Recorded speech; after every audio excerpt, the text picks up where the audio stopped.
Poco a poco ha venido difundiéndose, filtrándose algo de lo que será la agenda de la visita del Papa en febrero próximo y de los lugares donde estará. Se ha sabido que, por ejemplo, irá a Michoacán, a Morelia, y ahí podría reunirse con cerca de 50,000 jóvenes. Sin embargo, lo que sigue siendo, y posiblemente así permanezca hasta el día que llegue aquí, es el mensaje que traerá el Papa Francisco en su visita a México. ¿Qué es lo que vendrá a decir aquí? ¿Cuáles son los temas que abordará y de qué manera tocarán las realidades, los problemas, los asuntos prioritarios de este país? Soy José Buendía, gracias por estar con nosotros en Opiniones Encontradas, un programa en el que todas las ideas se pueden cuestionar siempre que se debatan, y eso vamos a hacer en unos momentos después de que vea algunos datos para contextualizar el debate y venir aquí a nuestro foro a tener una plática, un intercambio de puntos de vista con 3 especialistas sobre asuntos de la religión. La visita del Papa Francisco a México despierta expectativas por el liderazgo político mundial que ha construido el jerarca de la Iglesia Católica, que generalmente se traduce en abordar temas que preocupan a la gente, aun cuando sean incómodos o polémicos para sus gobiernos. Su viaje a México en febrero próximo no es la excepción, y en la agenda se incluyen visitas a Chiapas, Michoacán, Chihuahua y el Distrito Federal, lugares emblemáticos de algunos de los temas que abordará sobre migración, derechos indígenas y violencia. Por ejemplo, el arzobispo de Morelia, una de las ciudades que visitará, adelantó que el Papa podría incluir en los temas de su visita el narcotráfico, que genera violencia e inseguridad en el país, así como migración, tal como lo hizo en su reciente visita a Estados Unidos. Para los políticos locales de todos los partidos también es una oportunidad para proyectarse con la visita del pontífice, ya que ha sido invitado a hablar al Senado. ¿Cuál es el impacto de la visita del Papa? ¿Qué significa en un momento en que crecen los síntomas de desencanto en la política y de credibilidad en las instituciones? Posiciones. 1. El cardenal Alberto Suárez Inda informó que el Papa podría sostener un encuentro con jóvenes religiosos en Morelia con 50,000 jóvenes. Calificó la visita como un bálsamo que dará a México la alegría, diálogo y el espíritu para trabajar con la justicia, que tanto necesita el país, y adelantó que en Chiapas ofrecerá un mensaje a los indígenas. En Chihuahua acudirá a la frontera con Estados Unidos para estar en el cruce de 2 países y en una línea que sigue separando muchas familias por políticas migratorias. 2.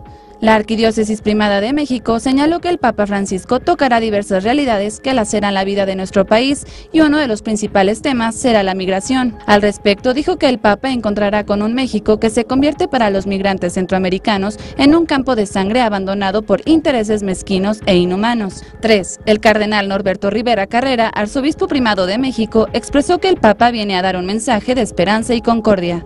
Arrancamos con Opiniones Encontradas. Muchas gracias por estar con nosotros como todos los días aquí desde la esquina de la información, y vamos a abordar el tema, un tema que a usted le importa, un tema que a usted le preocupa, que es la visita del Papa, quien vendrá como ya sabe, tiene programada una visita para febrero próximo.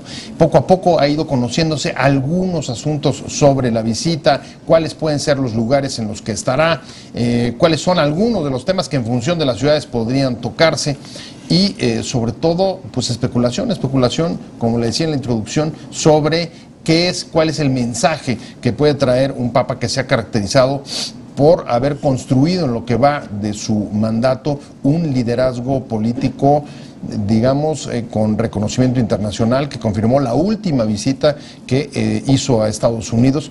Pero para entrar a detalle sobre cuáles son o qué se puede esperar de esta visita, tenemos con nosotros hoy a 3 especialistas en asuntos de la religión, de universidades distintas, de perspectivas distintas, y me da mucho gusto que esté con nosotros Guillermo Macías Graue, que es el titular de la cátedra Juan Pablo II de la Universidad Anáhuac. Muchas gracias por haber aceptado venir. Hola, buenas tardes. Buenas noches. Buenas noches ya. Y está también con nosotros, me da mucho gusto, muchas gracias por haber venido, Guillermo Macías Graue. No. Perdón, ya estoy repitiendo. Gonzalo Valderas. Eso es. Mucho gusto. Perdón. Gonzalo, muchas gracias por venir. Él es profesor de la Universidad Iberoamericana. Y tenemos también vía Skype a Elio Masferrer. Él también es un especialista en asuntos religiosos. Ya ha estado con nosotros y me da mucho gusto saludarte. ¿Cómo estás, Elio? Muy bien, Paco, y qué bueno que estamos aquí. Distintas opiniones en opiniones encontradas. Qué bueno, me da mucho gusto y si quieren vamos arrancando. Voy a empezar contigo, Guillermo. La verdad es que una de las cuestiones que más expectativas levanta de esta visita es los temas que ha, digamos, usualmente venido o se ha acostumbrado el Papa a abordar en sus visitas, pues que eran temas que generalmente le importan y le preocupan a la gente, aunque no necesariamente son cómodos para los gobiernos de turno. ¿Qué esperas? ¿Cuál crees que pueda ser la agenda de temas, el mensaje que traiga el Papa en su visita? Bueno, obviamente no deja de ser un juicio temerario cuál puede ser su agenda, porque obviamente no la comparte conmigo, pero sí podemos suponer que tratará temas que preocupan directamente al país, que estamos pasando una situación difícil, sea de seguridad, sea cuestión posiblemente de narcotráfico. También le preocupará mucho el tema de la familia, teniendo que está terminando el sínodo y que para México también es un país que vale, que es muy importante.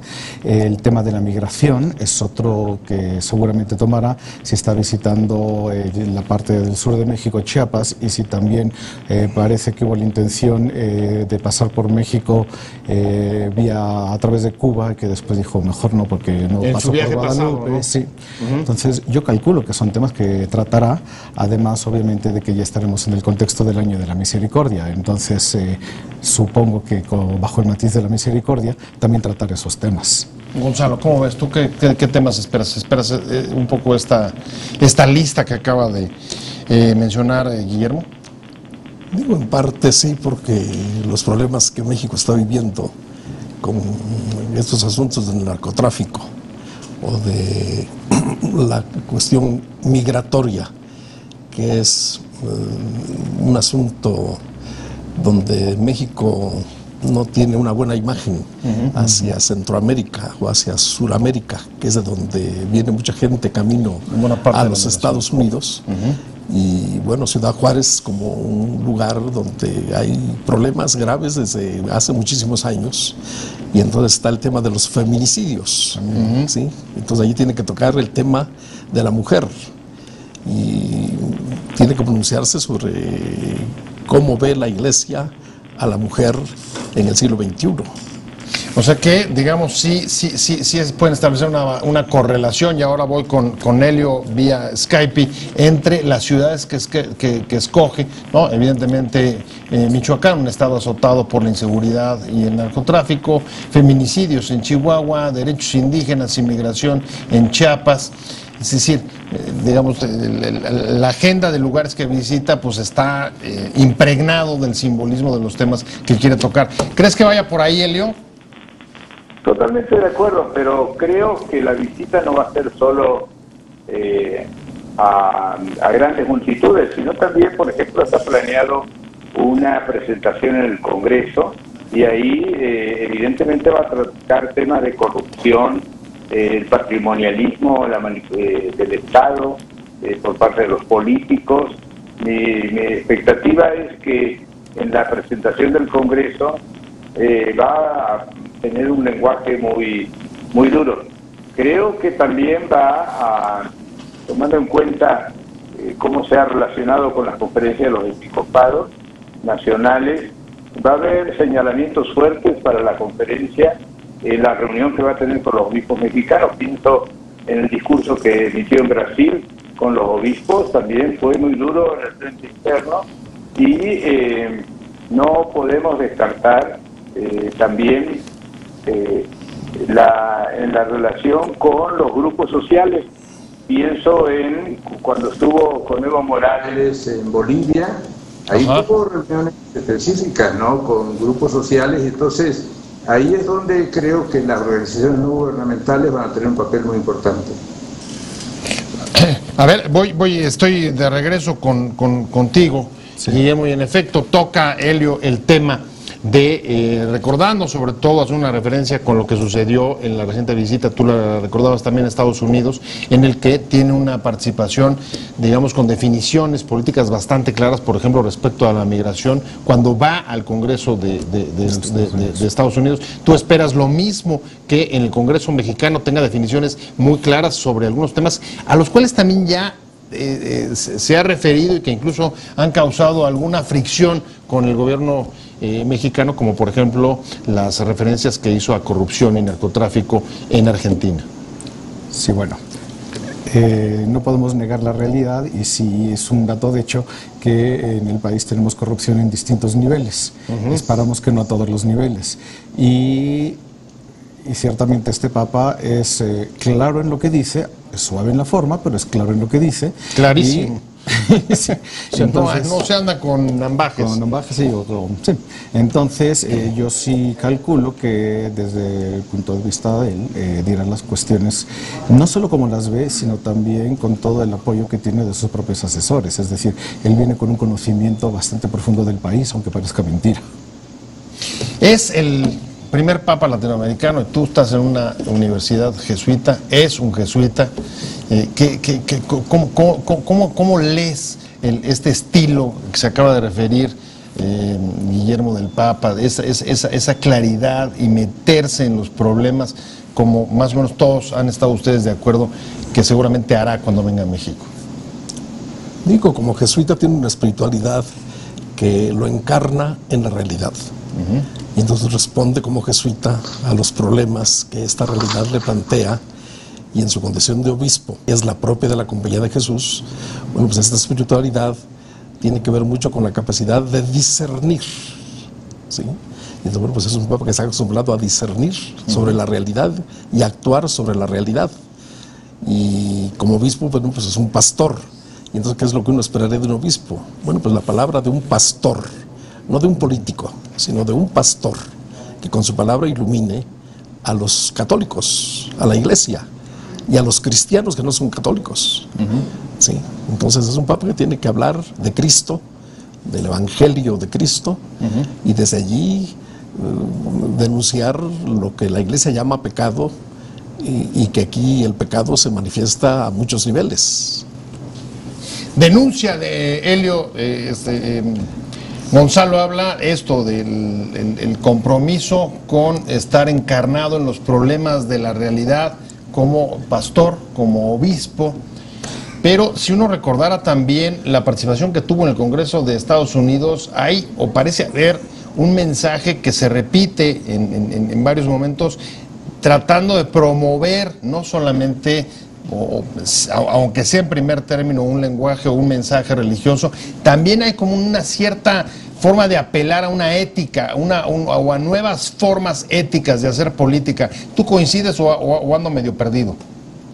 No, por supuesto, justamente estaba por mencionarlo. Creo que hay cuestiones como el calentamiento global y la cuestión ecológica, que va a haber señalamientos muy duros, y México recientemente ha tenido, por ejemplo, el envenenamiento de cursos completos de agua, de río, donde se tiran desechos industriales y mineros, y creo que ahí va a llegar duro. O sea, Bergoglio ha hablado también de los adoradores del dios dinero, que es una nueva idolatría, y ahí es donde a los grupos religiosos que trabajan con clases altas también les hizo un llamado de atención muy firme a reafirmar las cuestiones del Evangelio y no ser condescendientes con los poderosos.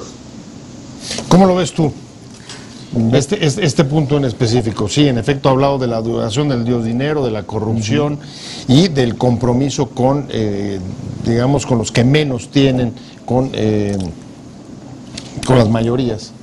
Sí, yo creo que a veces tenemos una tentación, por llamarlo de alguna manera, o tendencia por querer ver que el Papa es más político que, como decía Gonzalo, pastor, y sí hay que entender también que incluso la última encíclica que escribió de cara a todos los temas de la casa común de la tierra, su encíclica no es meramente ecológica en el sentido de me preocupa la tierra como llamaremos en términos generales solo verde, sino que también tiene que ver con la intencionalidad, yo diría, me atrevo a meter esa encíclica incluso, en la línea de la doctrina social de la Iglesia. Entonces, sí hay definitivamente una preocupación de su santidad de cara a lo que es el hombre, a lo que es la sociedad y por ende a temas como pobreza, etcétera.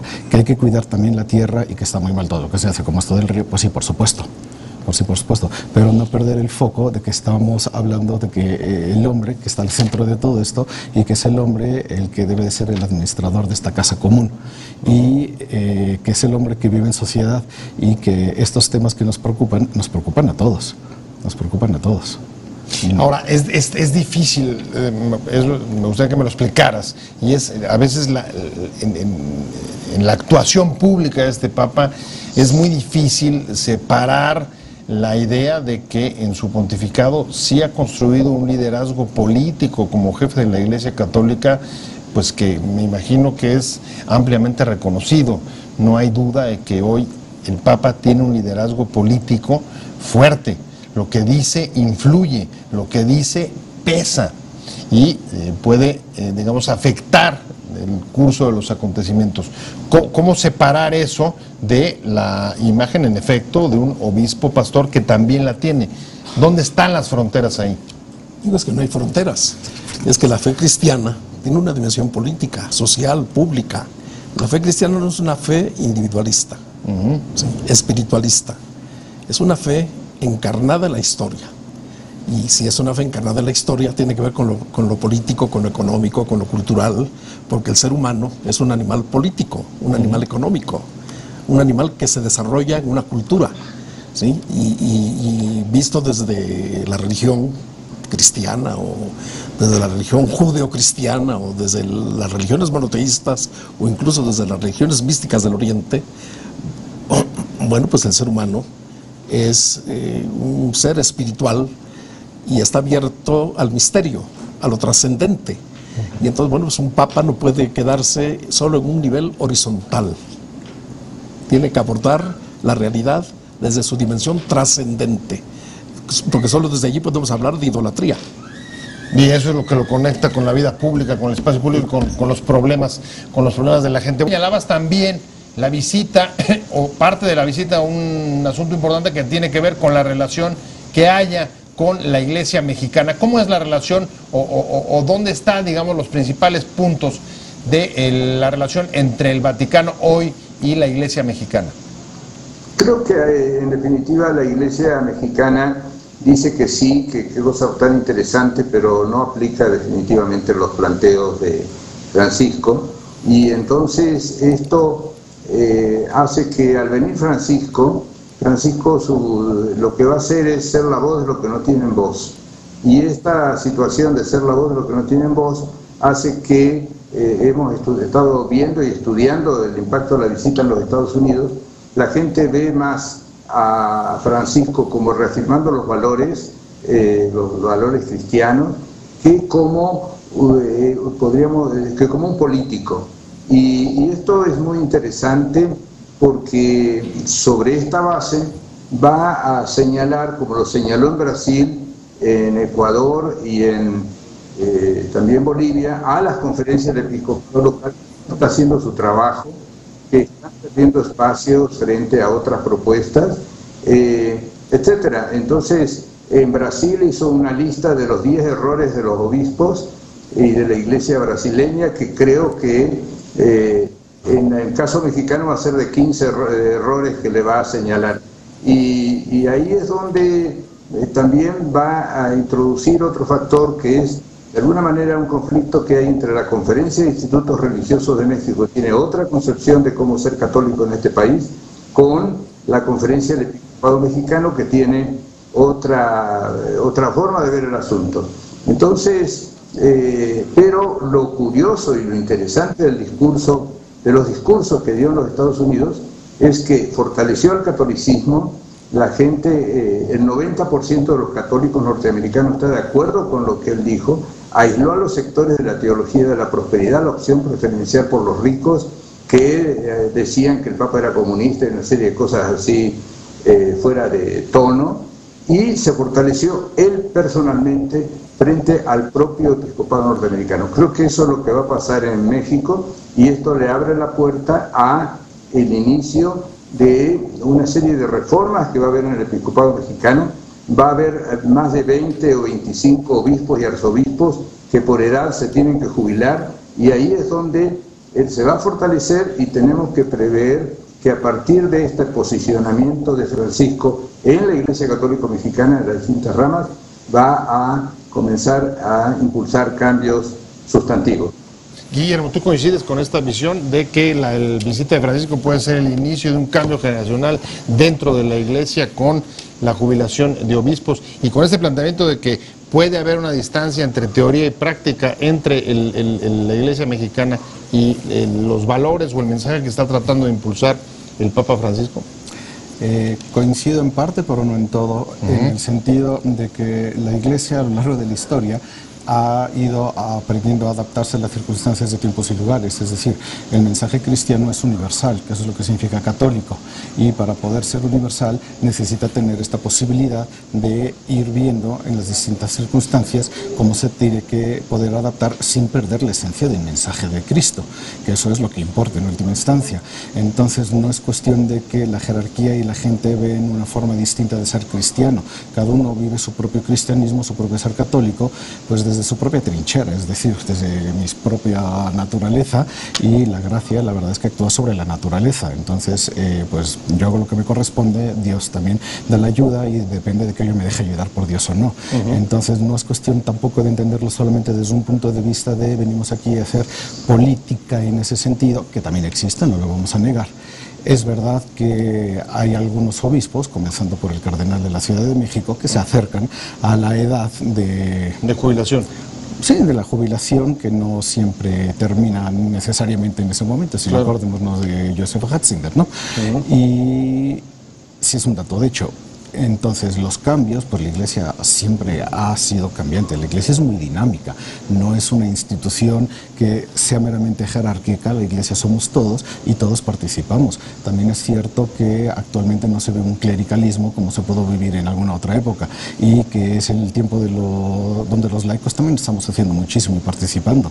Entonces ya hay muchísimos movimientos distintos dentro de la Iglesia que nos ayudan a crecer de cara a la trascendencia, que es lo que en última instancia buscamos. Entonces sí se trata de tener un aquí y ahora que nos permita ser felices, pero sí de cara de preparación al más allá. A ver, me parece muy interesante el planteamiento de Guillermo, lo llevo contigo, Gonzalo, y es, a ver, una iglesia compleja en el que hay distintas congregaciones, hay, digamos, la parte... la jerarquía y la necesidad todos de adaptarse. ¿Quién se está adaptando más o más rápido o quién se acerca más a, digamos, a los temas y preocupaciones de la modernidad? Estoy pensando, por ejemplo, en el posicionamiento que ha tenido el Papa respecto a asuntos de libertades y derechos. Digo, el problema no es quién se acerca más o quién se adapta mejor. La Iglesia poco profética, poco encarnada en la realidad de México. Los obispos guardan un silencio elocuente y el silencio que más me ha llamado la atención es del obispo de Morelia, que fue promovido al cardenalato, yo creo, para que hablara sobre la realidad de sufrimiento que vive Michoacán. Y yo no he visto a este obispo pronunciarse como se esperaría de él, siendo ahora cardenal, que eso le da, digamos, peso, le da autoridad en la Iglesia michoacana y en el país entero, porque su voz tendría una resonancia impactante si él hablara con la claridad de un profeta. Y este obispo de Michoacán es sucesor de Vasco de Quiroga, y Vasco de Quiroga encarna la utopía en Michoacán y realiza la utopía en Michoacán.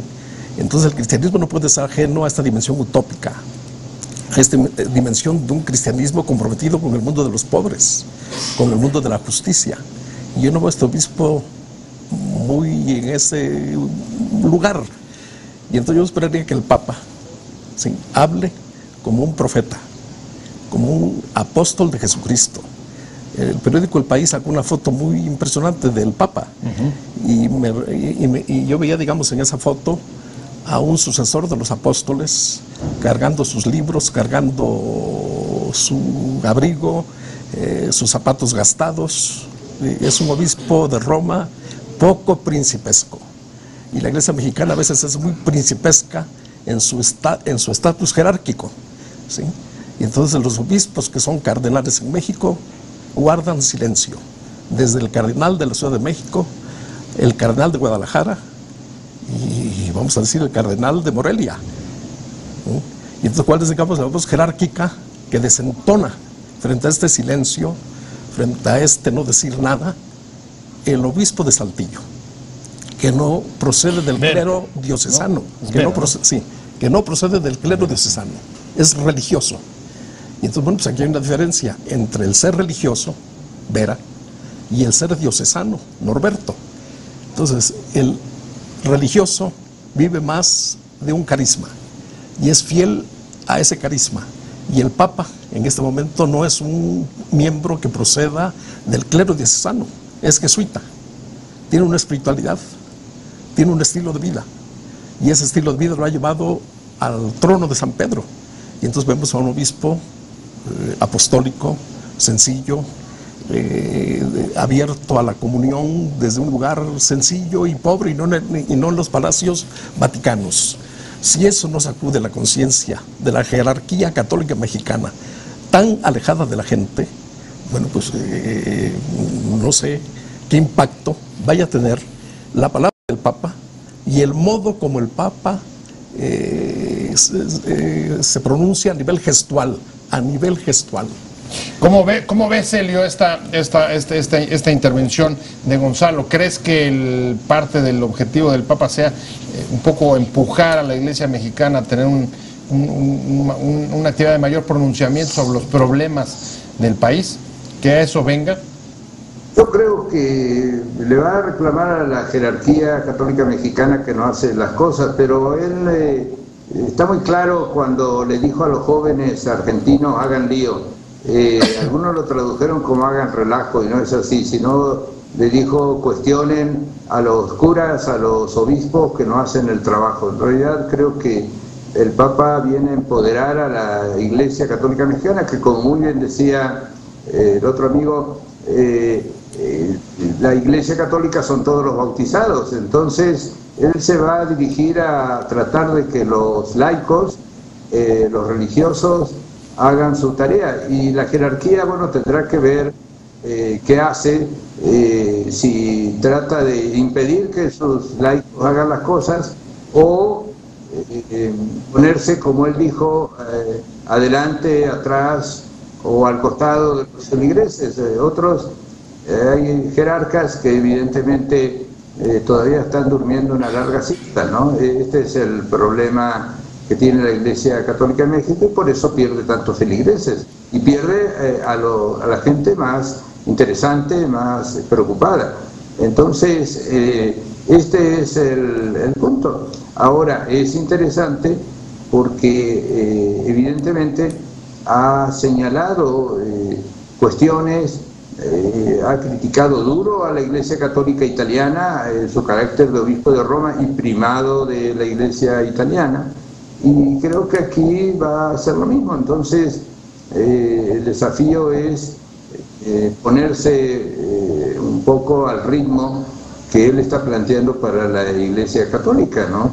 Y ahí es donde la jerarquía tendrá que ver, y además muchos elementos de la jerarquía no son vistos con buenos ojos por los feligreses, y en muchos casos esto ha hecho que los feligreses dejen de ir a misa, dejen de colaborar en los trabajos de la Iglesia Católica, etcétera, ¿no? Voy a tener que hacer un corte comercial rapidísimo y regreso con Guillermo Macías para meternos sobre cuál va a ser la recepción que le pueden. Ya algunos han empezado a tratar de aprovechar la visita del Papa para, digamos, jalar agua a su molino político. Ya la clase política mexicana ha comenzado a movilizarse para ocupar su lugar y tratar de capitalizar la propia visita, como han hecho ya algunos, incluso aspirantes presidenciales. No sé cómo leas tú ese mensaje a la luz, pues, de algunas declaraciones y de los planteamientos que está haciendo el propio Papa. Sí, creo que lo que no podemos olvidar es que en los hechos nosotros los mexicanos somos un pueblo mayoritariamente católico, y que independientemente de que oficialmente hay una división, no dejamos, como decía también hace un momento, Gonzalo, no dejamos de ser al mismo tiempo políticos, sociales, económicos, etcétera. Entonces, como yo no me lo puedo partir todo eso en medio, pues es obvio, y también en su foro interno, pues son muchos los políticos que también son católicos y que también son ateos algunos y que también unos admiran al Papa y que otros van a decir, sí, pero ¿cómo lo van aprovecho? por la foto, no por una bendición, ¿eh? Puede que sí, algunos van por las dos cosas, porque la bendición y la foto vienen juntas. ¿Tú cómo lo ves, Gonzalo? Esta labor profética que dices que seguramente puede tocar esto, el descrédito que hay hacia la política en el país, ¿crees que le escala? Digo, si no le escala, porque no tienen una ética política que norme su conducta, que norme sus acciones. Bueno, pues lo que diga el Papa en ese congreso no creo que vaya a tener efectos positivos para la clase política que tenemos gobernando este pobre país. Más bien va a ser contraproducente. O sea, lo que ellos piensan como algo que les va a beneficiar, les va a perjudicar. Porque si la corrupción es endémica en cuanto a nuestros gobernantes y, vamos a decir, nuestra clase social poderosa, bueno, pues el Papa es claro y el Papa hablará claro y no creo que deje contentos a quienes pretenden llevarlo al Senado o a la Cámara de Diputados. Estoy cerrando contigo, Helio. Cuéntame, ¿cómo ves qué puede esperar la clase política mexicana de su encuentro con el pontífice? Bueno, creo que la clase política, hay políticos que le pueden decir cualquier cosa en su rostro y no se inmutan y queda claro que tienen una cara de piedra. Puede ser que haya políticos que también se avergüencen, ¿no? Pero en definitiva, probablemente los políticos lo que quieran es sacarse una fotografía para colgarla en algún cartel de campaña. Sin embargo, creo que, por otro lado, es aire fresco que va a entrar a la política mexicana. Por eso decía que Francisco de alguna manera se está colocando como el que habla a nombre de los que no tienen voz y le va a decir unas cuantas verdades y que algunos nos inmutarán, otros se preocuparán, etcétera, pero creo que va a producir una gran satisfacción en la sociedad, en el pueblo, que por fin alguien le dice a estas personas que gastan alegremente nuestros impuestos, ¿no? Pues ahí está, muchas gracias, se nos fue el tiempo, nos faltaron ahí unos minutitos para dar un mayor cierre. Muchas gracias, de verdad, Helio Masferrer, por haber estado con nosotros, especialista en religión. Muchas gracias, Guillermo Macías Graue, de la Cátedra Juan Pablo II de la Anáhuac. Muchas gracias, por supuesto, a Gonzalo Valderas, profesor de la UIA, pero sobre todo... Te invitamos a seguir cuestionando la información con los siguientes videos.